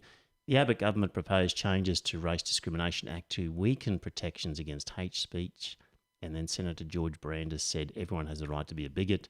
Racism takes a real and lasting toll on individual lives and communities. So what can we do? Together we can take a stand against racism. Yep. That's why Labor is calling for a new national anti-racism campaign promoting a zero-tolerance approach to racism. Will you stand with Labor against racism by signing our petition? And 3,345 people signed the petition. And that's the woke part. You know, we don't need a campaign against racism. Right. Virtually, you know, the vast majority of the population are already against racism, aren't they? How many racists do you know? I don't know any that I know of, because nobody openly is racist in my company. Exactly. And so it is socially unacceptable. But I don't pretend to know everybody in Australia. But I think that's a pretty low-key... Do you think? Can you take that back again? Sorry. Yes. Put that back up? Yep. Okay. These figures about attacks on people of Asian appearance, you may or may not have noticed the ABC, they really play up to this, you know, and to sort of back their claims that all these Asians in Australia or people of Asian appearance are being attacked. If you read some of the anecdotes, you know, the people they interview, it was like, well, I was standing at the bus stop and I heard someone say COVID-19. You know, I mean, things like that. People just sort of quite sort of unaggressive, anecdotal comments like that, you know. There's no sort of, you know, massacre of Muslims in a mosque in Australia. It's nothing like that. It's just this sort of casual, observed, perceived racism. And my feeling is that the ABC and SBS and the Greens and, you know, the people who are into this sort of thing are whipping it up by making people of Asian appearance or Muslims or whatever feel that they have to be on guard all the time. And so, you know, if you're looking for racism, you'll find racism. You know what I'm saying, don't you? They're being keyed up to find racism everywhere. And so they will find it. You know, I was standing at the bus stop and I heard this guy say something about COVID-19. I knew he was talking about me because I look like an Asian, you know, this sort of thing. And, you know, this is what it is. It's dog whistling for racism. But you wouldn't suggest there's no racism in Australia? Oh, of course not. Okay. So, there's racism everywhere. Of course. So given that there's bound to be some racism and we don't like racism, then calling a campaign for zero tolerance... Yes, but what does that mean? Of itself... How do you not tolerate something that is inside people's heads? Well, calling for a campaign against racism when we know there must be some out there, just because there's not a lot doesn't mean it's not worth... Like, to me, that's not a super woke thing. I don't see the super wokeness in this, is what I'm saying. Okay. Like, if you give me examples where an incident is overblown, that was a simple incident and it's beaten up into a racist incident, I'll agree with you and say that that's a matter of wokeness, if you like. But a simple call for... Well, how do you get rid of racism? Okay, how do you get rid of racism? Well, you never get rid of it. People change their minds. Now, when you were growing up and going through school, all you guys, how many lessons did you get against racism at school? I got none.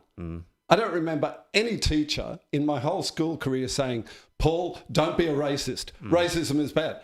Never heard it. And yet I grew up not being racist. You know, I think it's something that just is one of these incremental, gradual changes but just because in the attitudes of people in a community. Yeah, but just because you didn't grow up to be racist doesn't mean that you didn't elsewhere... Yeah, but... Nor did Joe, nor did Scott, and none of us were taught not to be racist. Yeah, but we've just agreed that undoubtedly every community has some racism. Yes. So... And that's probably always going to be the case, I dare say. I mean, it's just an attitudinal thing, you know. And you can't stamp out people's attitudes by berating them and hectoring them. And this is the attitude I really object to on the part of the social justice warriors. They seem to think that telling people, don't be a racist, is going to fix the problem. And it's delusional. No, you have to punch them. Yeah, maybe that too. So anyway, my point is, I don't see that as super woke, but a simple call like that. But I agree with you, there have been instances where ordinary events have been beaten up into racist events, but I want you to show me where the Labor Party is involved in that super wokeness. So, well, they said, what has Morrison done? He has a terrible record on racism. Right. How do you measure that? How do they measure what Morrison has or hasn't done on racism? What did they say? The Abbott government... The coalition's record on racism has been shocking. Right. How? By allowing a greater interpretation of free speech. Oh. So refusing to ban hate speech, I think, is their argument. Well, that's a pretty woke argument if that is the argument. Anyway, there's nothing specific enough in that for us to get our teeth into. And can I just say about George Brandis, he said everyone has the right to be a bigot. He didn't say everybody should be a bigot or being a bigot is good. He said this is a liberal democracy. It's a pluralist society. People are entitled to have their own point of view. Yeah. And he was absolutely right. And for people to pile on him for that, I thought was just ridiculous. Yeah, a bigot, a person who is obstinately or unreasonably attached to a belief, opinion or faction, especially one who is prejudiced against or antagonistic towards a person or people on the basis of their membership of a particular group. Yeah. Depends on your hard or soft reading of that, I guess. Well, look, there will be bigots in any society. So, but, prejudiced against people on the basis of their membership of a particular group. One reading of bigot is a racist. Well, there are many kinds of bigotry. I know. Yep. But Brandis was correct. He was just saying this is a pluralist society. People are entitled to have a point of view of their own, regardless of whether you like it or don't like it. That's all he was saying. He was not saying people should be bigots, bigots are good, or anything positive about bigotry. And, they really, piled on him for that, didn't they? And unfairly, I think. And I'm not a fan of Brandis, for goodness sake. Yeah, point taken. Righto. Do we want spoilers on here? Spoilers? Origin outcomes? What?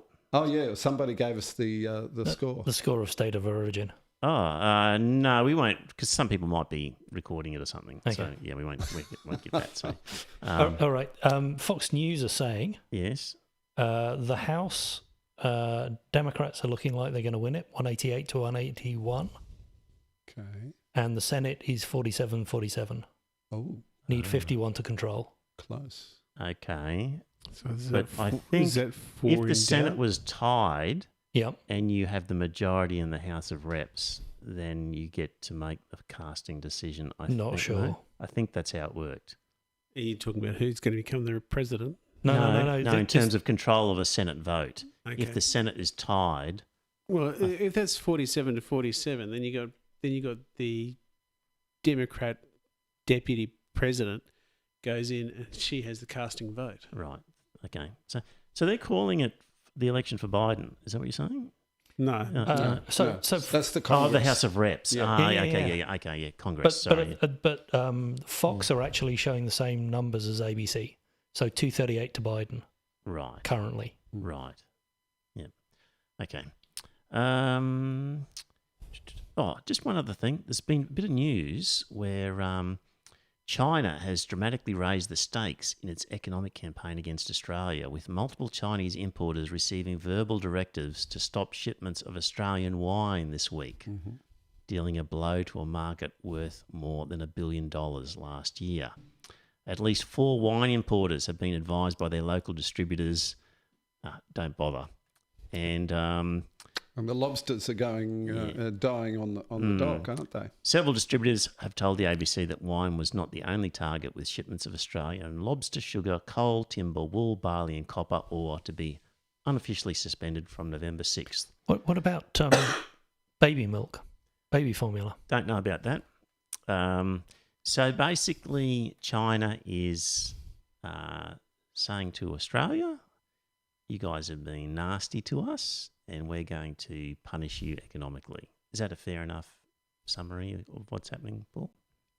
I think so, yeah. I mean, that's what they're saying. They're saying, you haven't done what we wanted you to do and we're going to punish you. Yeah.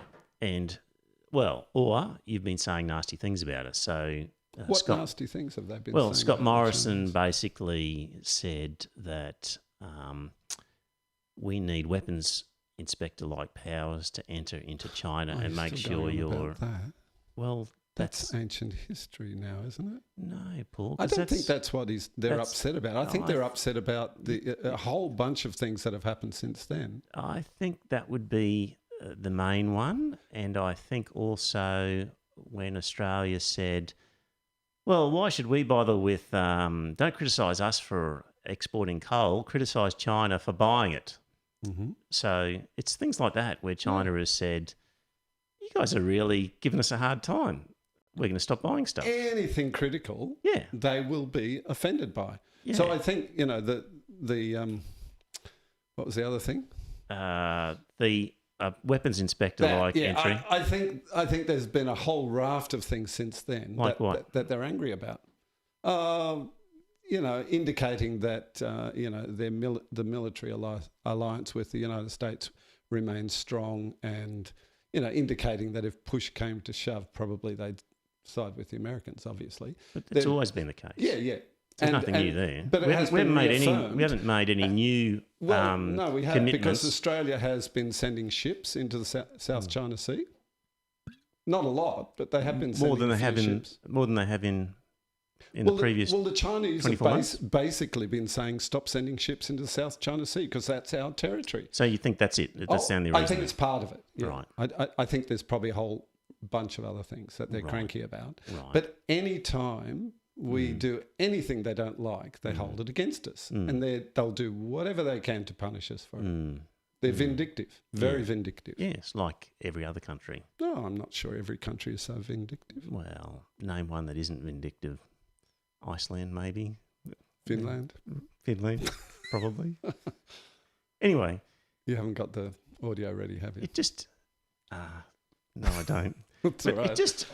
It just amazes me that when it comes to the lockdown, a lot of people on one side of politics will say, what about the economy? Why are we, on the one hand, we're saving lives, all right, but we're actually causing enormous problems to our economy and enormous problems to lives in Australia.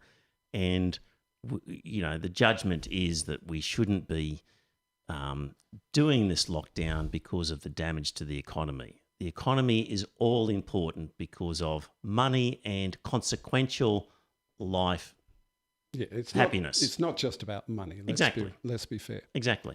So I just don't get it with these people who with China don't go, saying all this stuff about China, that's really going to cruel our economy, but it's all worth it anyway. Like they're happy for our economy to be trashed with these statements that don't achieve anything, like the weapons inspector. How do you know they don't achieve anything? Let's leave the weapons inspectors aside, because that was just one comment. The weapons inspector and the coal buying comments are part of the whole shebang. I reckon, in my opinion, that's part of... Because it wasn't long after those that China announced their first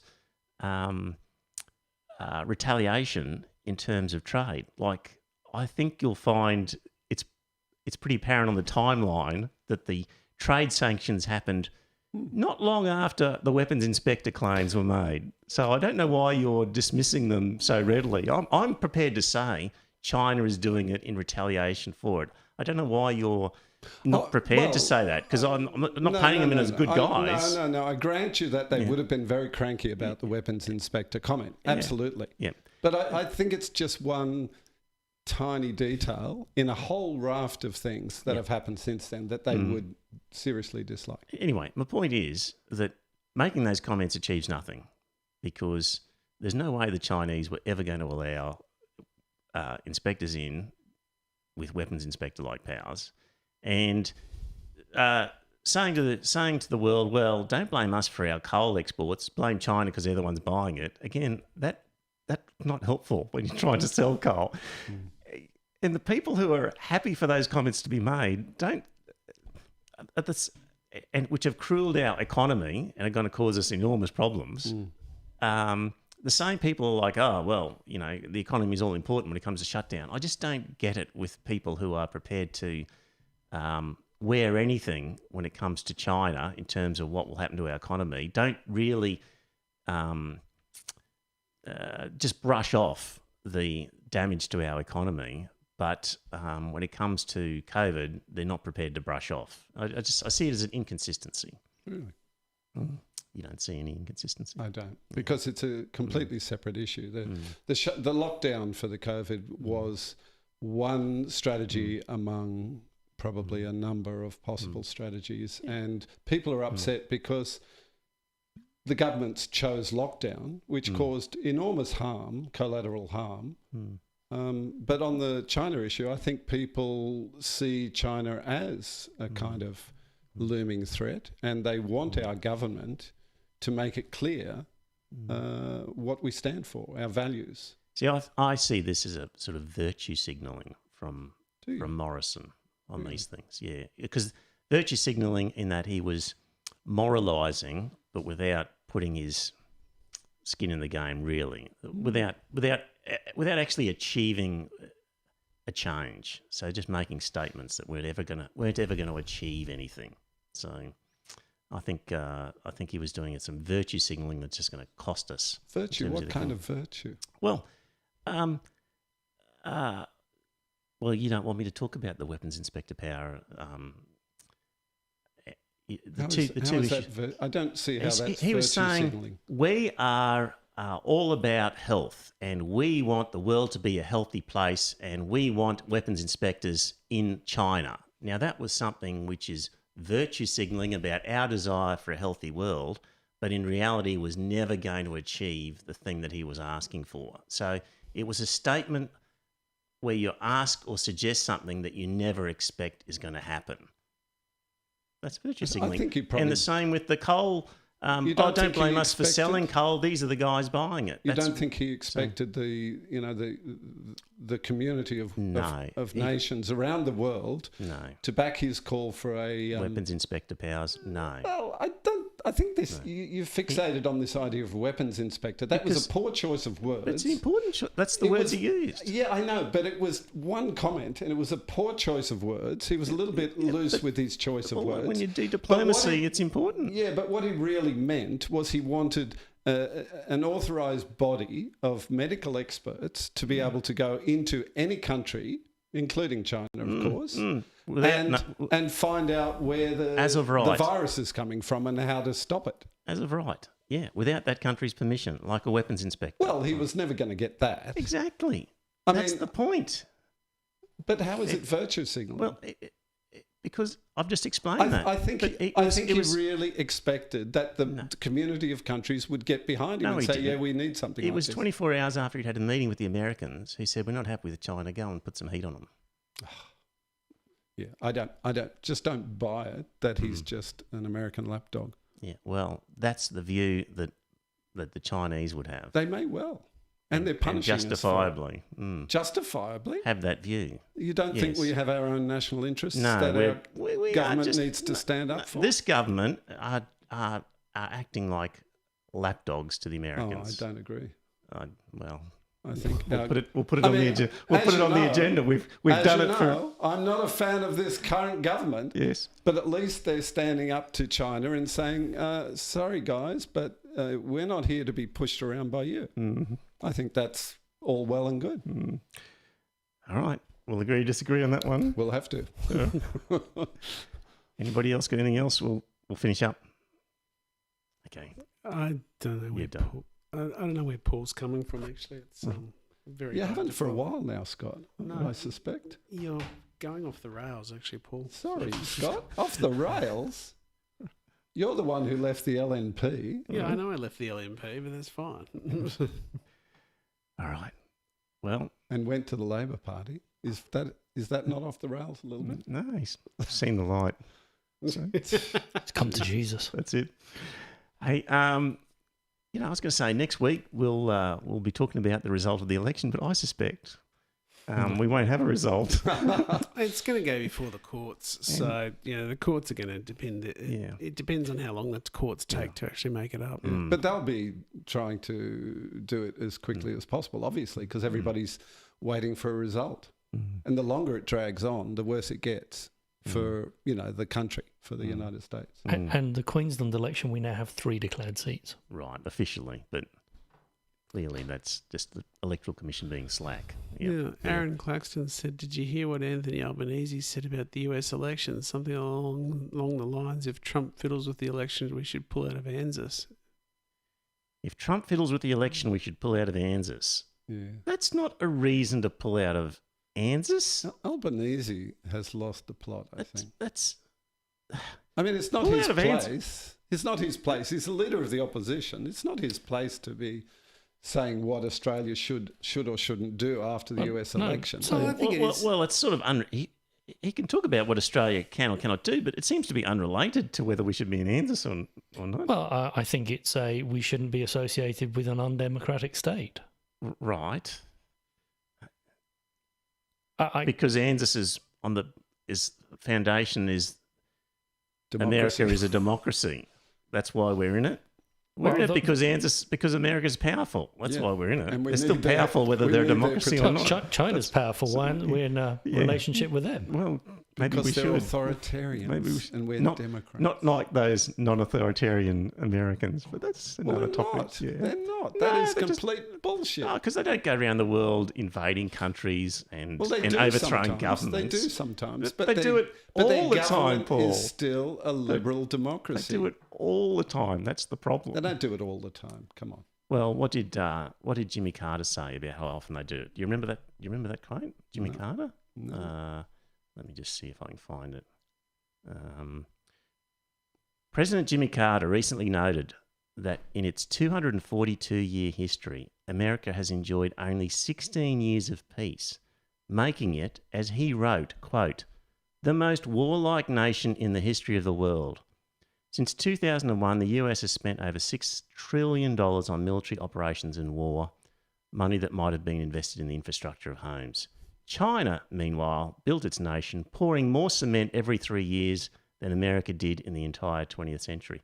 So Jimmy Carter is talking about America only had 16 years of peace in its entire history. So it's all the time, Paul. They are an authoritarian state. It's They go not around. an authoritarian state. They that go. doesn't make it They an are if you are authoritarian poor. state. They are if you are a poor Oh, come on. foreign country, and they come in and tell you what to do. You're changing the meaning of authoritarian state, Trevor. They are a liberal democracy. That's why we've all been following the freaking election today. But you can't claim to be a democracy if you go around overthrowing democracies. That's a separate issue. Well- what they do outside the United States is a separate issue. It doesn't make them an authoritarian state. I You're disagree. redefining the word. You can't say that you characterise a country simply by its internal domestic operations. You characterise a country by what it does in its totality. I don't think so. You can't It's just a liberal pick and democracy. choose. You can't pick and you can't choose pick and- whether or not you it's a liberal democracy you look at by all of what its they actions. do outside their borders. You look at all of its actions, inside and outside. Really? Yeah. I don't think so. I don't think that's how we define an authoritarian state. Well, It's a state. if The China United went States and of America. invaded another country, Yeah. you'd say, look at that authoritarian action. No, I wouldn't. They went and invaded that country. No, they are But an the- but- authoritarian but- state, but- whether or not they invade another country. You wouldn't say it then. If they invaded another state, you No, would say, I say that's it an act of. now. You wouldn't say that's an act of authoritarianism. No, it's an act of aggression. Okay. It's got nothing to do with the composition of the state. China is an authoritarian state. They could be the most peaceful authoritarian state on the planet, but it's still an authoritarian state. Well, if you're And they're imposing, not peaceful. I'm not suggesting they are so peaceful. if you invade other countries overthrow their democratically elected governments and impose dictatorships, I say that makes you authoritarian. Jesus, well, you're bending meanings again. And I say that makes you undemocratic. It's an aggression. It doesn't make you undemocratic, because we've been watching the democratic election all day today. They are a democratic, liberal democracy, which is not an authoritarian state. If you're overthrowing democracies, you are not. You're not in favour of democracy. Yeah, democracy at home, not overseas. Yeah. What they do overseas is a completely separate issue. All right. Seriously, you're starting to, change the meaning of words now, Trevor. It's a worry. Well, you're like the social justice warriors, words are bullets and stuff like that. Well, I have to go over the tape and see where we started with in that debate. But I can't remember where we started. That's all right. For another day, perhaps. All right. We'll be back next week. Thank you very much for tuning in. Bye now. See you, everyone. Good night, all. See you.